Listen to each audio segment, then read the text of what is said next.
we'll get to what's next with Xander Zayas because I have some thoughts there. But first, the performance itself. The performance itself, and we're going to pull up some stats for that one too. Amanda Serrano was there. Sydney Serrano was there. Amanda Serrano's trainer management was there.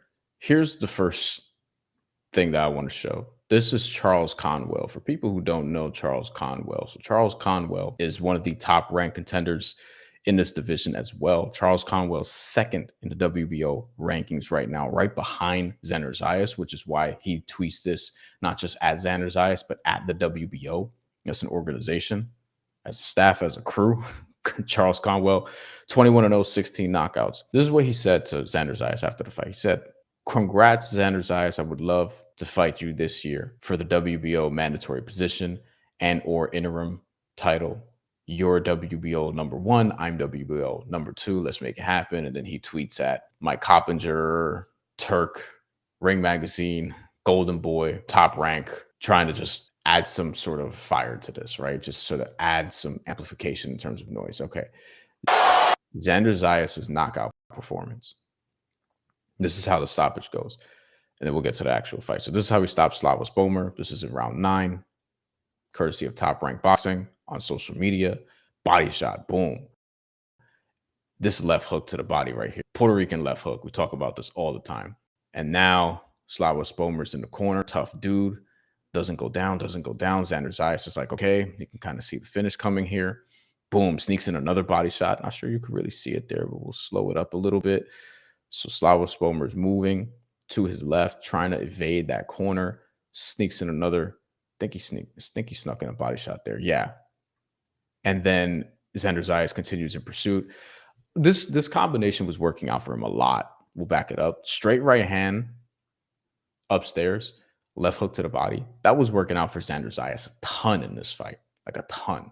So you look, make that a little bigger. Spomer is moving to the left. Zayas is in pursuit. There's the left hook again. So here we go. Okay.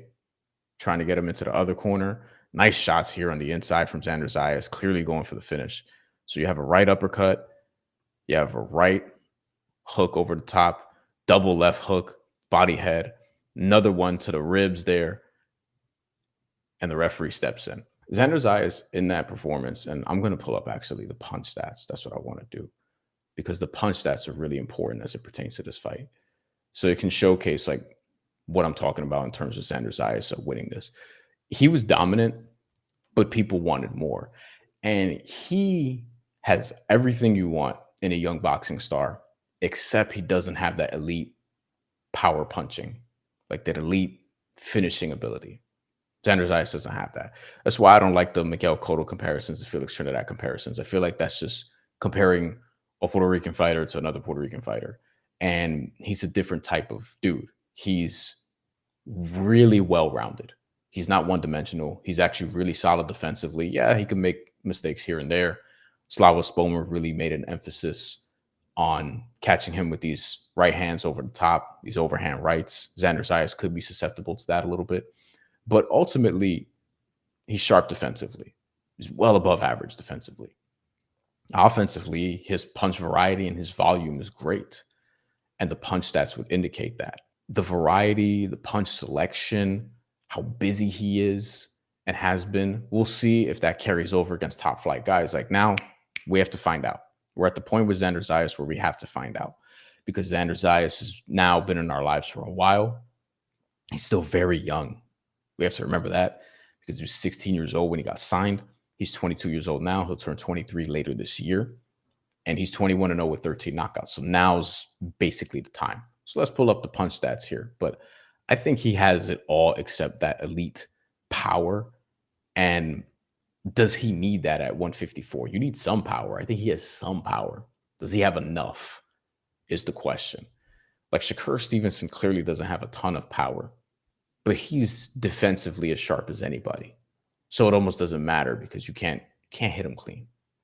And when you look at some other guys who don't have that much power, you need enough defense. I don't know how Xander Zayas is going to be against Charles Conwell, Virgil Ortiz, Israel Madrimov, some of these top guys at 154, Sebastian Fundora. I would say Terrence Crawford, but I don't foresee him fighting Terrence Crawford at all. Okay, so let's get into this. The punch stats for this fight. So we have from Copybox, because who else would bless us with the punch stats? And this, again, I mentioned this before. Punch stats are not always a reflection of what you may think you saw. I think in this case, it's accurate. And in more cases than not, it's pretty accurate. Xander Zayas lands at least 20 punches in every single round in this fight. At least 20. That's a high output. He's throwing no fewer than 65 punches in any round in this fight. As a matter of fact, he only threw under 70 once. Slawa Spomer didn't land 10 punches in any round in this fight. He landed 9 in round 3. Round 4 is where he caught Xander Zayas, like staggered him. Should have mentioned that actually earlier. Xander Zayas did get staggered in this fight with the right hand. Happens as you step up in competition. Guy who was fighting, Slawa Spomer, is undefeated. Not super battle tested, but undefeated. And had some measure of rank in the organization, in the WBO in particular. So Xander Zayas lands 20 punches to 6 in round 1.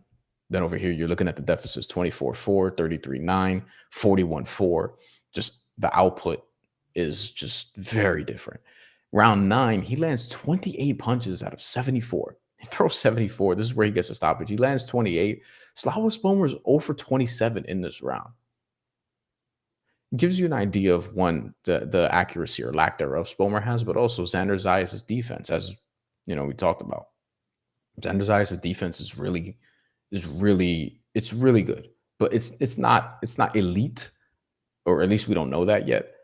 But defensively, he moves his head, he can block punches, he can slip and get into his left hook to the body, so to speak. You see him roll at the right times. Like, you'll see occasional mistakes, but honestly, if you're also a fighter that wants to inflict some sort of pressure on your opponent, you're going to take chances. Xander Zayas does take chances, and you could pay for it every now and then.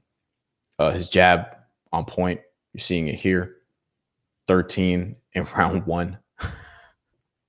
13 jabs. So almost half of his punches were jabs in the first round, just coming out of the gate. Just a ton of jabs. Actually, in round 5, he had more jabs than other punches. And just look at the total punch output right there at the bottom. Xander Zayas right here. 257 punches landed. He threw 708. I should know this off the top of my head. Isn't that 26.3? Yeah, it's 26.3. 26.3 punches per minute is what Xander Zayas averaged in this fight. And 257 landed. And Slawa Spomer landed just 39 of 499 punches. So he basically threw 500 punches, landed 40 of them. Landed 40 punches in 9 rounds. Yeah, not great output. But Xander Zayas is getting a lot of shit for his performance.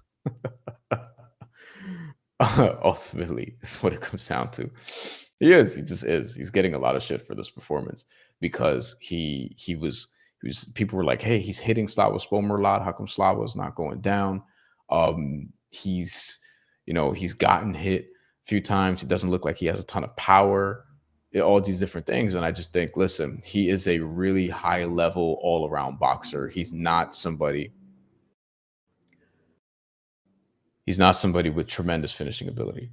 Xander Zayas is a really high level all around boxer. He doesn't have like the Miguel Cotto closing power, so to speak. I do think that he will be a champion. I do think he will be a champion. Will he be elite? I'm not sure. I think, is this a strength and conditioning thing? Like, does he need a new strength coach? Does he need to just sit on his punches more? Does he need to actually try to finish guys earlier, or should he just continue to be smart about it in the ring? It's tough to say because when does he lose rounds? If you look at all of Xander Zayas' fights, he barely loses rounds. And you could attribute that to, hey, lack of competition, lack of worthy competition, whatever the case may be. But I don't think it's that. I think he's really good. And yeah, I would say, yeah, the competition it hasn't been awesome. It's been fair in terms of how Top Rank is bringing him up and how they're developing him. But what I want to see, now we have to find out. Now he has to step up. Now we have to see a Charles Conwell and Erickson Lubin type of fight. I don't think the title fight's going to be next. The reason why I don't is because I think they're going to have him main event Puerto Rican Day Parade weekend, which makes a ton of sense. And I don't think if you're going to have him main event that, unless it's for the vacant or a vacant title, unless for like the vacant WBO or something like that, then no, I don't think he's going to fight, for a title in his next fight. I think if Sebastian Fundora, for whatever reason, gets stripped of the WBO or vacates the WBO, and Top Rank is able to get their hands on the WBO and put it up for Puerto Rican Day Parade weekend, then Xander Zayas will fight for a title next. If not, then I think he's just going to fight a slightly better opponent than Slawa Spomer in his next fight. I'd be surprised if it's Charles Conwell. I don't know who we could be talking about here. Maybe it's a Callum Walsh, somebody like that. Like I think it's going to be a fight where Xander is going to be favored. He'll be tested a little bit more, and it'll probably be the last fight. Maybe it's even an eliminator. I'm not sure. Callum Walsh is an interesting name because he's fought at the Madison Square Garden Theater a few times already. He's got another fight at the Embassy Theater next month, March 16th, against Dean Sutherland. He's won the Continental America's WBC title. He's getting to contender status. And I think that'd be Xander Zayas' biggest test. And obviously, Xander Zayas would be Callum Walsh's biggest test. You have two guys who are some measure of popular, and you have Puerto Rico versus Ireland, which that could be a lot of fun, even on, or perhaps especially on Puerto Rican Day Parade weekend. It'd be a dangerous fight for both guys, but something like that would be fun. And I think that's sort of what we're looking at for Xander Zayas next, and then fighting for a title after, which I think would be okay. Mateo would like to see him fade Conwell, he says. I think, to me, that's the fight I would want the most. I would want Xander Zayas to fight Charles Conwell the most. To me, I would like to fight. I would like to fight. I wouldn't want to fight either of them dudes. I'm not I ain't a super welterweight. Dudes at 154, I probably actually walk around at like 170 plus. No, thank you. Josh Kelly, his name is up here also. Does he not have a fight coming up? Let me see. Josh Kelly is a interesting sort of name. No, he doesn't have a fight coming up. He actually did beat Ishmael Davis last year. Maybe it's somebody like that, if we're being honest. But yeah, I would like to see Xander Zayas fight a Conwell or somebody like that. I just think it's gonna be somebody who's like slightly above Slawa Spomer, but not as dangerous as Charles Conwell. So he can main event Puerto Rican Day Parade weekend, and then I think he fights for the title after that. I think he's 2 fights away from actually fighting for the title unless it gets vacated before. I don't know if it's Sebastian Fundora. We'll see. Sebastian Fundora's next fight just got announced, and that's going to be against, I think it's Cordell Booker, and that's a PBC Amazon card. That's going to be next month, actually, March. So yeah, and that's going to be for both titles. It's a fun fight. Sebastian Fundora will be the favorite. He probably should win that, but Sebastian Fundora be making some mistakes, man. Be making some real mistakes. But that's where I'm at with Xander Zayas. I think he's really good, but he needs to go.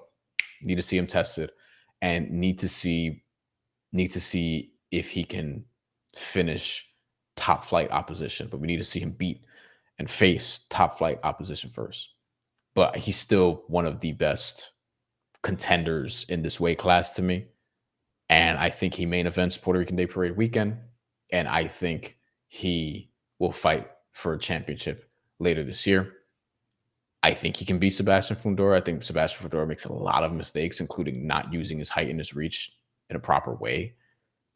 His sister is actually better at this, Gabriela Fundora, who's amazing. Sebastian Fundora, he leaves himself open. And honestly, if Tim Tszyu doesn't have that nasty ass cut early on in their fight, Tim Tszyu probably wins that fight. I think Xander Zayas, I would like him to beat him. Obviously would not pick Xander Zayas against Terence Crawford, though I don't think that fight's going to happen. Against Virgil Ortiz, I'm not sure. I also think that's a fight that's like maybe a couple years away or something along those lines. And that could be a massive, that could be a massive fight.